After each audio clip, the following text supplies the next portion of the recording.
Пандемія COVID-19 стала таким випробуванням на спроможність громадських організацій переформатуватися і працювати в нових і досить несприятливих умовах, як операційно, так і у програмовій діяльності. За результатами досліджень, які проводилися в цей час, 25% громадських організацій України змогли пристосуватися до нових умов. 50% взагалі свою діяльність зупинили. Зупинка бюджетного фінансування, відсутність донорських надходжень та робота в нових екстремальних умовах. Пандемія COVID-19 виявила гостру проблематику. Неприбутковим організаціям було складно працювати в онлайн-режимі, оскільки це вимагало швидкої цифрової трансформації. У такій ситуації опинився і фонд громади «Херсонезахист», розповідає голова правління Лариса Польська. Ми, як досить відомий і дійсно системно працюючий фонд благодійний, організація громадська,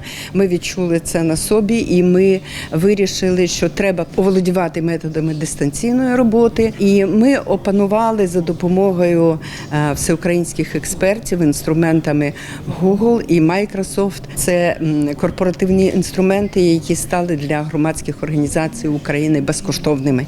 Тільки треба отримати ліцензію. І ми розуміємо, що це дуже вагомий наш крок уперед в інституційному розвитку. Однак на досягнутому команда фонду громади «Херсонезахист» не зупинилася. Ініціативу вирішили масштабувати, аби якомога більше громадських організацій та благодійних фондів в Україні мали змогу впорядкувати свою роботу в дистанційному форматі. Для цього створили спеціальний відеокурс. Цей курс складається з двох основних блоків. Це використання інструментів компанії Microsoft і компанії Google. Для того, щоб ефективно побудувати роботу команди в онлайні. Тобто, якщо буде якийсь форс-мажор, карантин, ще щось, щоб бути у контакті зі своєю командою, щоб ефективно планувати свій час, щоб можна було назначати завдання, відслідковувати, хто на якому етапі по своїй роботі, скільки завдань стоїть у того чи іншого працівника, ну і таке інше, щоб все це можна було максимально просто і в онлайні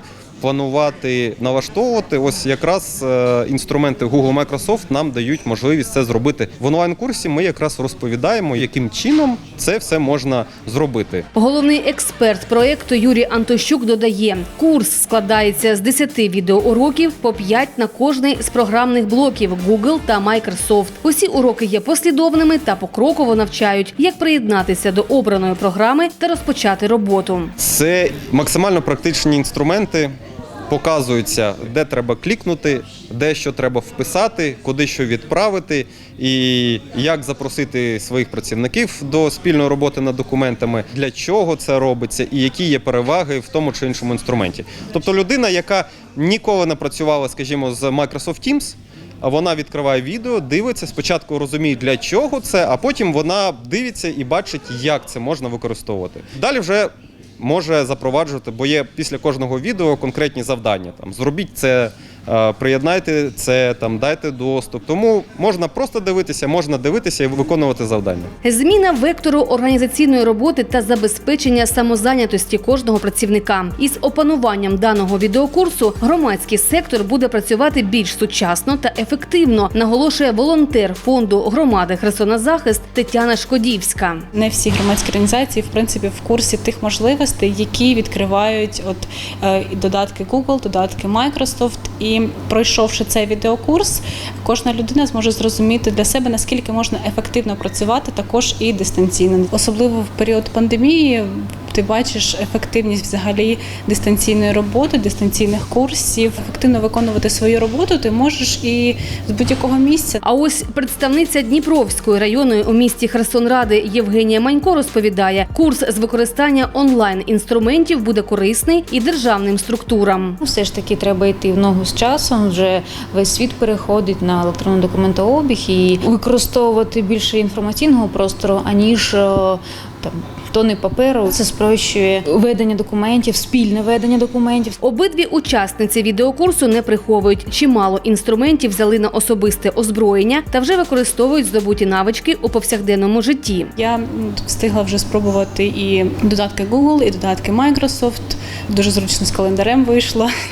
Тепер ти записуєш всі свої справи, і тобі, в принципі, приходять нагадування. Ти нічого не забуваєш. Такі інструменти, які тобі допомагають вирішувати щось. Коли у минулому році нас всіх посадили по домівках, це було дуже тяжко, коли я сиділа вдома з маленькою дитиною, а мені з роботи колеги дзвонять, а де оце? Я не пам'ятаю, де оце. Якби воно мене усе хранилося в хмарі якійсь, я могла сказати, що ось йди туди, ось там і знайди. В свою чергу Лариса Польська зазначає, процес створення курсу не був швидкоплинним та вимагав злагодженої роботи чималої кількості людей. Долучилися до процесу і команда телеканала «Херсон Плюс». Те, що напрацював наш експерт з консультаціями інших двох експертів, які з нами працювали, треба було оформити у відеоряд, відеоуроки, а це 10 відеоуроків. Ми всі дуже вдячні каналу «Херсон Плюс», вашому каналу, за